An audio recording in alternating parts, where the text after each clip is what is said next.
It's carnival time in many places around the world, and the first thought for most of us will be, this is a giant party with music and dancing, and yes, lots of people dressed in not very much except bikinis and beads. But down the centuries, the reason Carnival has become such a special festival, and what lies at the heart of it, is the way people have used textiles to transform themselves. Above everything, Carnival is an opportunity for people to dress up, to put on a mask and a costume and leave themselves and their troubles behind, and for a few brief hours become someone else. I think Carnival is really special because there's a power reversal that happens typically in Carnival. If you look at the history of Carnival across the world and masquerading Carnival in West Africa and the Caribbean, donning the Carnival costume, it's not just about kicking up your heels to a great sort of calypso track or a dancehall track. It's subversive, it is about upending power relations for that weekend of Carnival. So it's almost a sort of a twilight time or a twilight zone that happens within Carnival. Things are never quite what they seem, but for me at its heart is that it's actually about politics, it's about freedom, and I think costume plays a key role in that, in the acting out of that. That's Christine Czerczenska, who's an artist, curator and storyteller. And this episode of Haptic and Hue is about the power and the joy of Carnival, and the central role textiles and masks play in the mysterious process of enabling people to become shapeshifters and assume new identities.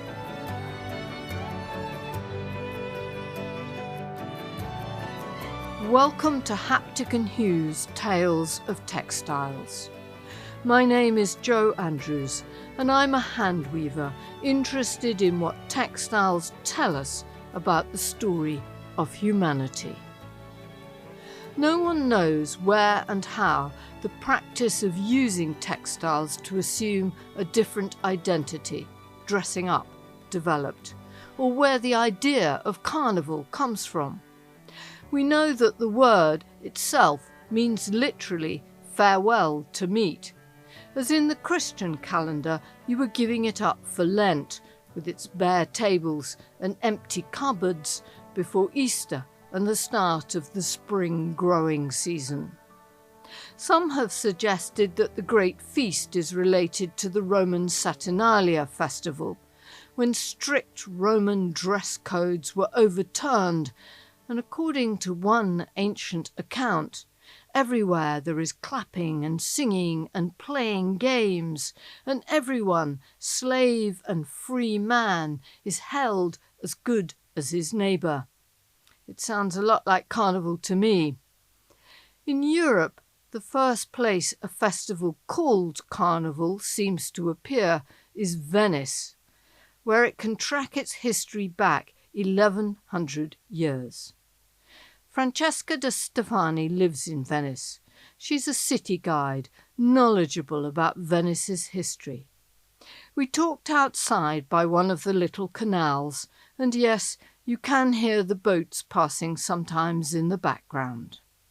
So, Carnival is a Christian festivity that was celebrated all over the Christian world before Lent started. So it was actually the last opportunity you had to do whatever was going to be forbidden during Lent. So parties, drinking, eating meat, anything you can think of. But in Venice, the governing class turned Carnival into something more. So the only social class with power and political rights were the wealthy merchants, who have always been very smart, because to them political power was worth more than money. Because as long as you stay in power, you can keep doing excellent business. So how did they manage to prevent revolutions and keep the general population happy?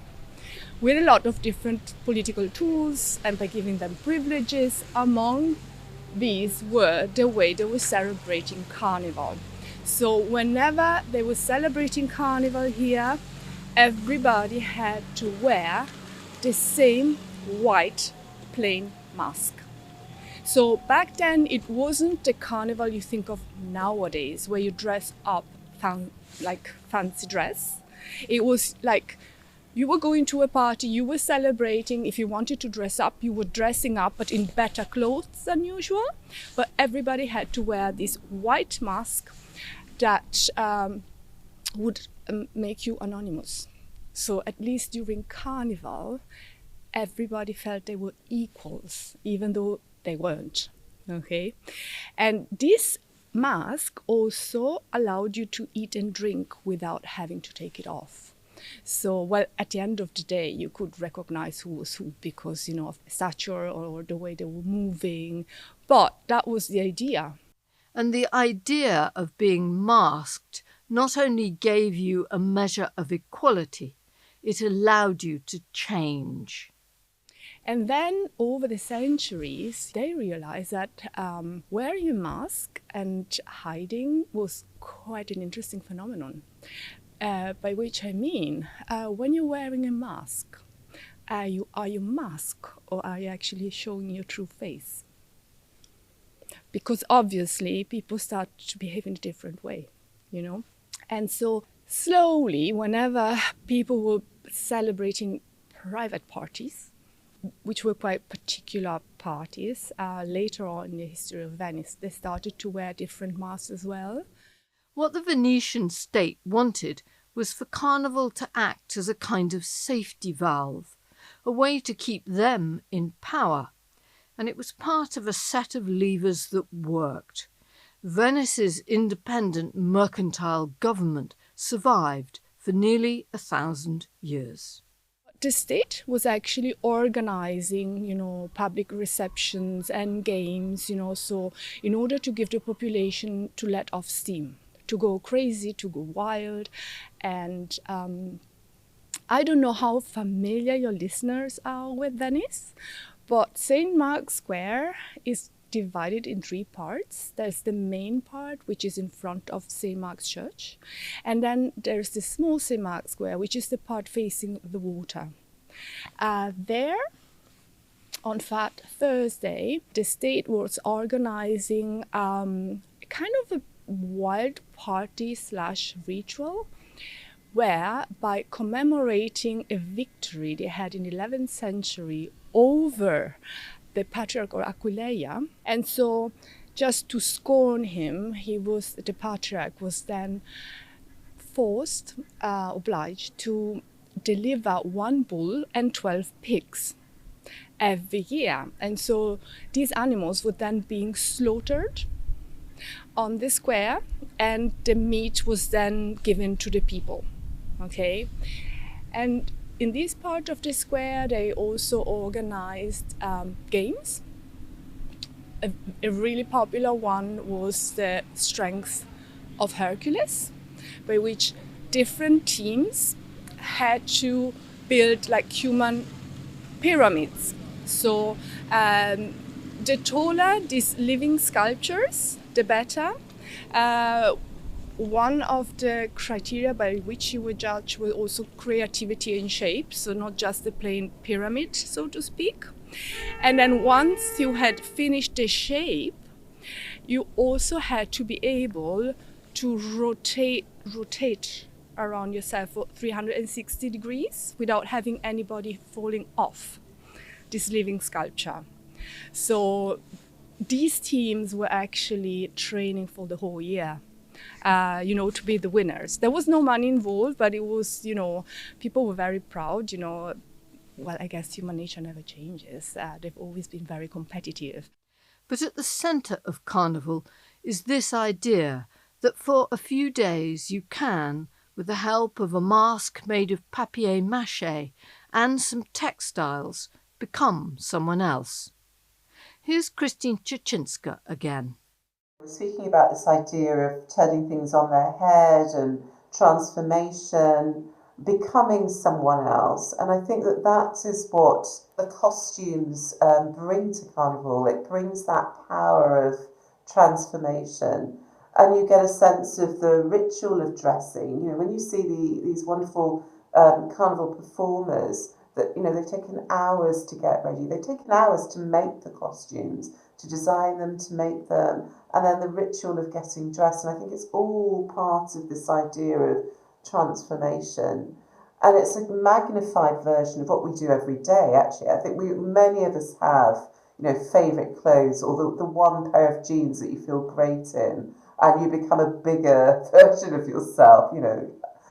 You become more confident, and you feel you have maybe a more can-do attitude. It changes your mood. And I think that Carnival costumes operate in a similar way. So as we put on the costumes, we absolutely inhabit that character. One of the joys of Carnival is that it adapts itself to the culture and the needs of each society where it grows. It crossed the Atlantic with the Catholic plantation owners in the 1700s. On the Caribbean island of Trinidad, French settlers and free people of colour held elaborate masquerade balls for Mardi Gras. Tradition has it that enslaved people watched through the windows and decided to hold their own celebrations. Not so much to mark Lent, but instead to celebrate the burning of sugar cane. So the festival became known as Can Brûlé, and then Can Boulé. These were the 3 days of freedom that the enslaved had. And so these were the days where they could inhabit those powerful, those powerful characters. They could, you know, present themselves as landowners, present themselves as generals, present themselves as people with power, and poke fun at the real people with power.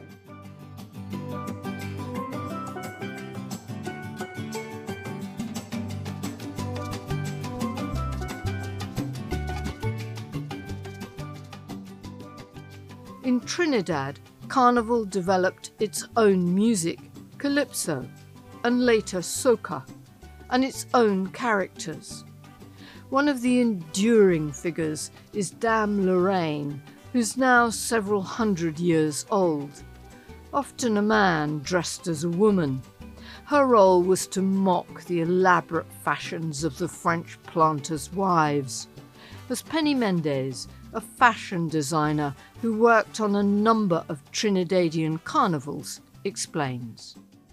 She is characterized as a voluptuously large woman who wears long dresses, and the liberated slave would mock the original 18th century French court dress, complete with elaborate with fans and hats, but made them distinctly in their own fashion, using materials that were readily available, such as assorted rags and imitation jewelry, and emphasizing and exaggerating the physical characteristics by putting pillows or stuffings down them to make their bosoms and their behinds larger.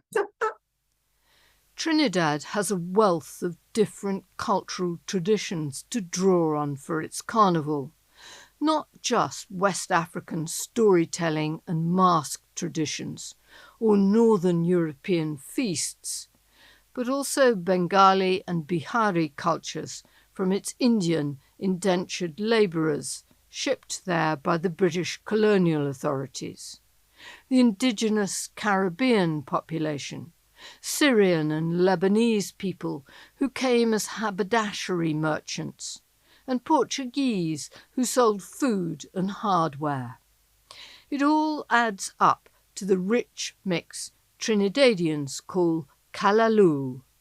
Then you have the Moko Jumbi. The Moko Jumbi, a wonderful, wonderful character. They're stilt walkers, and they're originally an African cult figure. And they dance on stilts as high as 14 foot high. They must practice for ages and ages and ages. And then there's the midnight robber. Love this one. The midnight robber. He wears a long, floor-length dark cloak and a wide brim black sombre hat.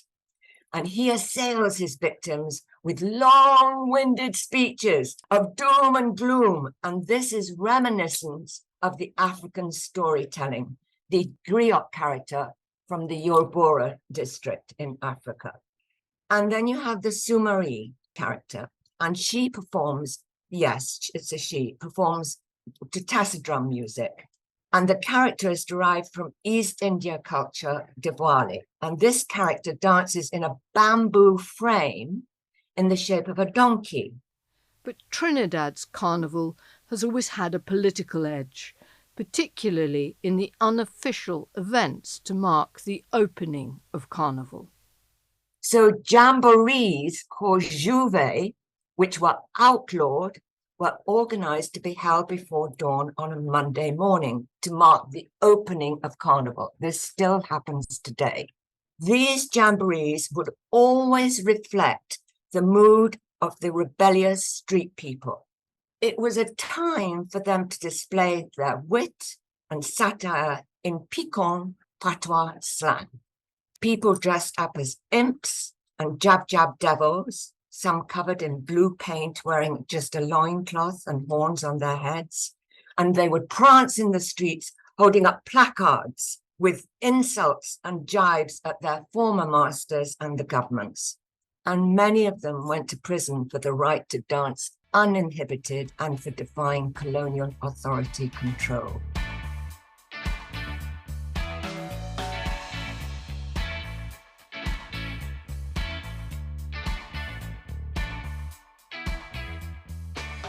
Other Caribbean islands have their own traditions.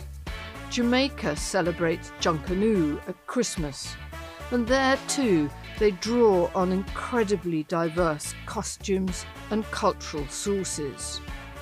One of the carnival characters is called Pitchy Patchy, whose role is to stop carnival getting out of hand. Here's Christine Czerczynska. And there's theories about his costume being related to the Jack in the Green costume, which is a costume made up of layers and layers of leaves in UK traditions. And so then Pitchy Patchy is this kind of creolised coming together of the kind of Jack in the Green leaf costume with West African, Ghanaian masquerade traditions to create certain characters' costumes. Pitchy Patchy covered in rags, multicoloured sort of fragments of cloth. I want to say to make mischief in, but Pitchy Patchy is the person that kind of keeps the carnival masqueraders and performers in check, you know. Always almost sort of oversees the carnival in all of these multicoloured strips.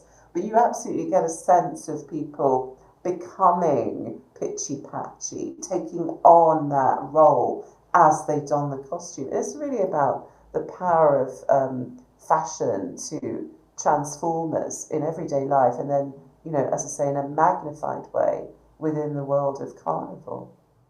But these elaborate costumes across the Caribbean were first developed by people who at the time owned nothing. They were enslaved, or later very poor. So how did they create such wonderful things? It was a mixture of being handed down pieces from the masters, bartering and swapping and exchanging garments between themselves, military costumes. Remember, plantations were spaces of violence, of cruelty, and I think it's Kamal Brathwaite, the Jamaican historian, that famously said that plantation slavery systems were cruel, but they were creative. So there is this kind of will to survive, a will to adorn, that feeds into this customization of clothing, the wearing of hand-me-downs, the wearing of military costumes that may have been seized by someone who had fallen, for example, the collecting of trimmings, whether it's ribbons or buttons or epaulets, and then using that within one's clothing, particularly during this Christmas festival season. So it was a mixture of what you were given, what was handed down, what was purloined, I'm going to say, because I'm sure there was that going on, and then what was exchanged.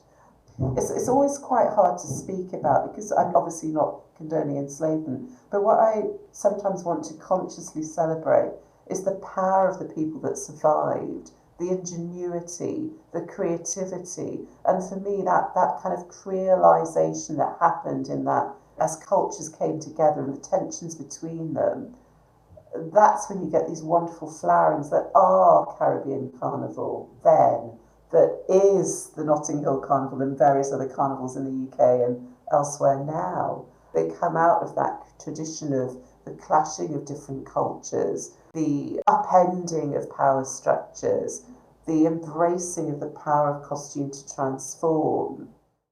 Carnivals wax and wane as the community needs them and invests in them. In Venice, it died out altogether until it was revived in its modern form in the 1970s.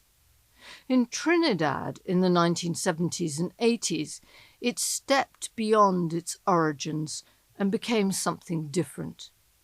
At the heart of that change is a man called Peter Minshall, who in 1974 was asked to make a carnival costume for his sister, Sherry Ann Guy, who was just 13 at the time.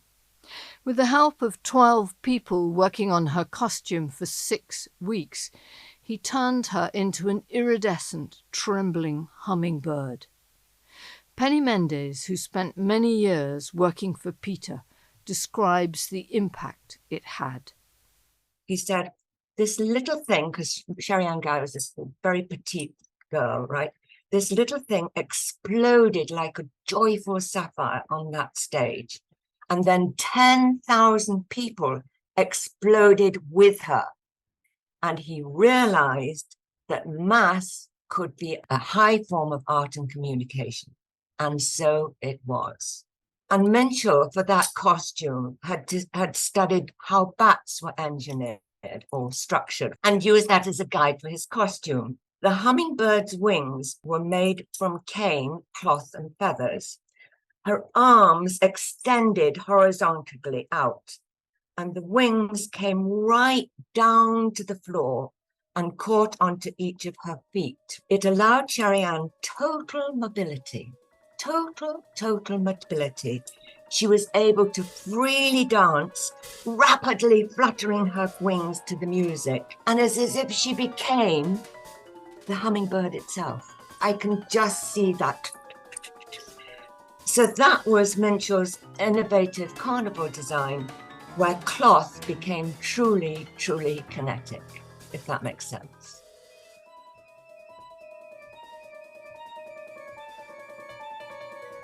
And from then on, Minshall effectively redesigned Carnival and told huge global stories, using 2,000 and 3,000 performers wearing elaborate costumes with 10-foot wingspans, or battling each other in representations of good and evil. One critic wrote, "It's doubtful that the work of any single individual has had so instantaneous and so searing an impact on the consciousness of an entire country." He took the streets of Port of Spain as his own theatre, and the masqueraders became performers in the stories. And throughout Minshall's whole career, these stories evolved as visual explorations on wide world issues, such as environmental problems, political and social issues on capitalism, greed, destruction, and exploitation. For instance, in 2006, his band, The Sacred Heart, was an army of urban samurai cowboys and girls marching against hate, selfishness, disease, and prejudice. These works of art created a platform for political debate and controversy. So they were not just pure revelry. You could join the band and do the revelry, but you also could join the band and have a political message. And that was the genius. He didn't take the joy out of Carnival. Above all, Penny says that Peter Minshall understands the magic that happens when someone puts on a costume. He said, Trinidad Carnival, because to me he expresses everything far better than anybody else. Trinidad Carnival is a form of theatre, except the costume assumes dominance. So what you wear is no longer a costume. It becomes a sculpture. Whether it is a puppet or a great set of wings, once you put a human being into it, it becomes a dance. It begins to dance. The costume begins to dance. And this, he said, was his discipline. He said, I have the streets, the hot midday stand. I have 2,000, 3,000 people moving to music. I put color, shapes, and forms onto these people, and they pass in front of the viewer like a visual symphony. The artist in Carnival becomes a medium through which people express themselves.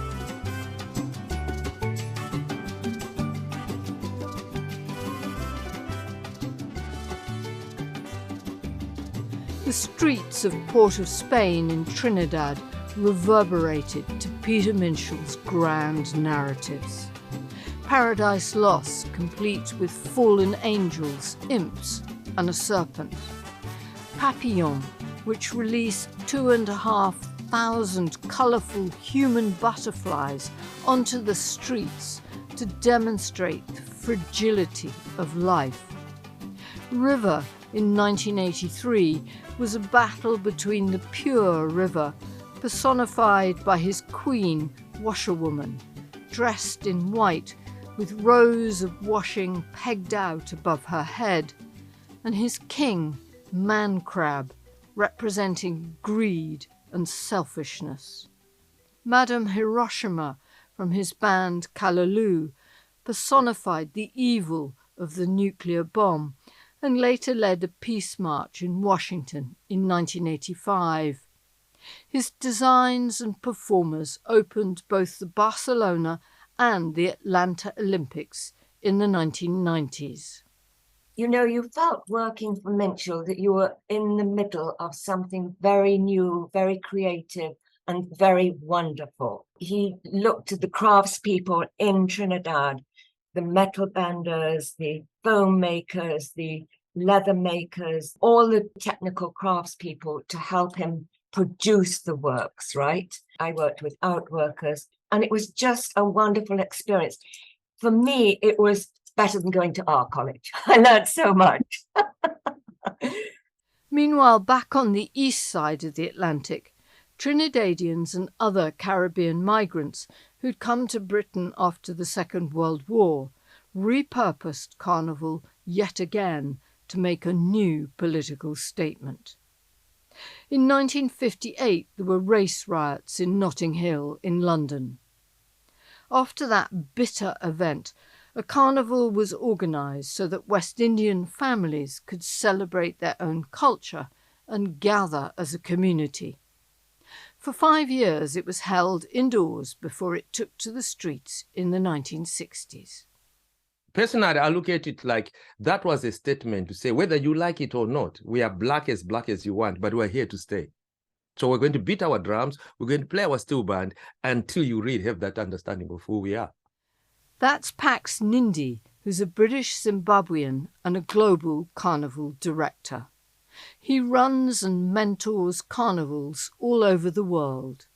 He's organised them in places as diverse as Abuja and Oxford, Bosnia and Accra, and he says they're all different. Well, in every country's got a different feel about carnival, a different reason for doing carnival, different themes and so on. But at the end of the day, when people see it, whoever sees generally, there's always one thing that it looks like a celebration. Now, you might be somebody from Brighton or from Zimbabwe who lives in Brighton. When you see that celebration, it becomes part of you. It's like, really, this is our community. We are celebrating together. Because with carnival, there's no language. You know, you don't need a qualification to do carnival. So it allows everybody to take part. Carnival, if by yourself, you never get a carnival going. It has to be a community. That's what people love about carnival. He also says that lots of cultures do carnival, they just don't call it that. Even in Zimbabwe, there are events like carnival. Now, the interesting thing is, if you come in my village and they see a new chief being ordained or getting married, when you look at it, you tell me that is the best carnival you've ever seen all your life. So we do this naturally, but we don't package it as carnival. But what's happening at the moment, if you go now to Zimbabwe, Ghana, and so on, they will tell you they've got a carnival. But what we've done is we just packaged what we normally do and call it a carnival. Then for tourism, it's good. But culturally, it's sort of like it loses its value because now it's become commercial. So that's what it is, really. Because people say, you don't do carnival in Zimbabwe. No, we don't, but we do. And in Britain, too, there are much older traditions of challenging authority that predate modern carnivals. Medieval festivals that were called upside-down days, where there were kings and queens for a day, and the poor became equal to the rich. And in some northern English towns, a trace of that just about survives in the tradition of Mischief Night.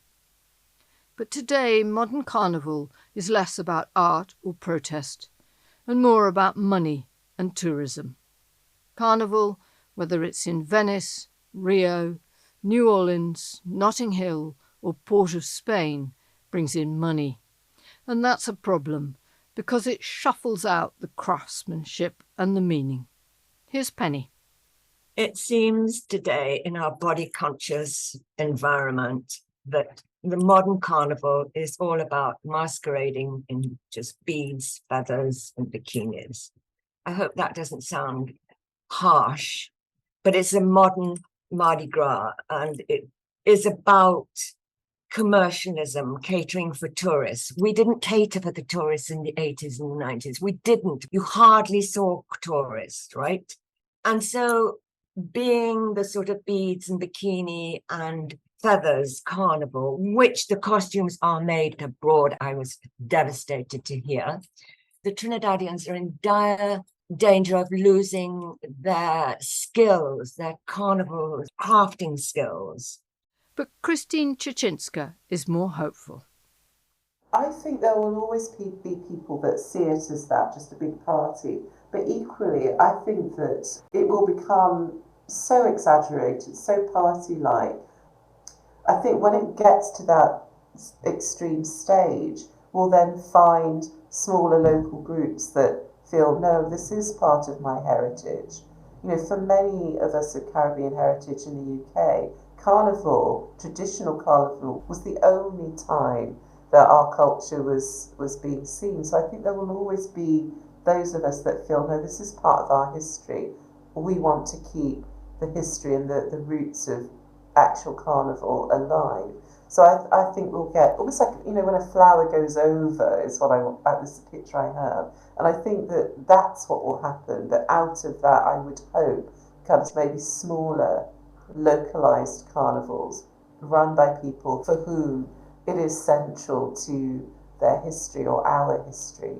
I think there will always be a need for everyday people to protest or to have a sense of freedom from everyday life. And I think carnival will continue to be a manifestation of that desire and that working through of that push against society.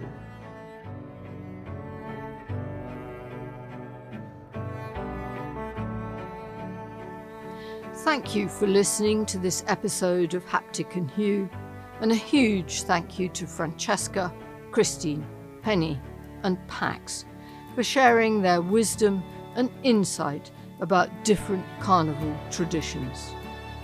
If you would like to see pictures of some of the carnival figures and the different performances that they spoke about, or read a full script of this podcast, you can find it all on Haptic and Hue's website at www.hapticandhue.com/listen.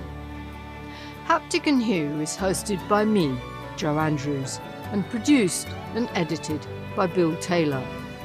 It's an independent production supported entirely by its listeners, who bring us ideas and generously fund this podcast via Buy Me a Coffee or by becoming a member of the new Friends of Haptic and Hue, which costs £50 a year or £5 a month. This keeps the podcast truly independent and free from sponsorship and advertising, and it brings you extra content every month. If you'd like to find out more, it's on the website at www.hapticandhue.com/friends. Next time we will be unravelling the story of a tiny piece of blue cloth, which is a rare survivor of another age. It was unexpectedly uncovered by Haptic and Hue, and it has the capacity to change our understanding of our own histories. Join me then to hear the mysteries of the Matlock Records Office next time.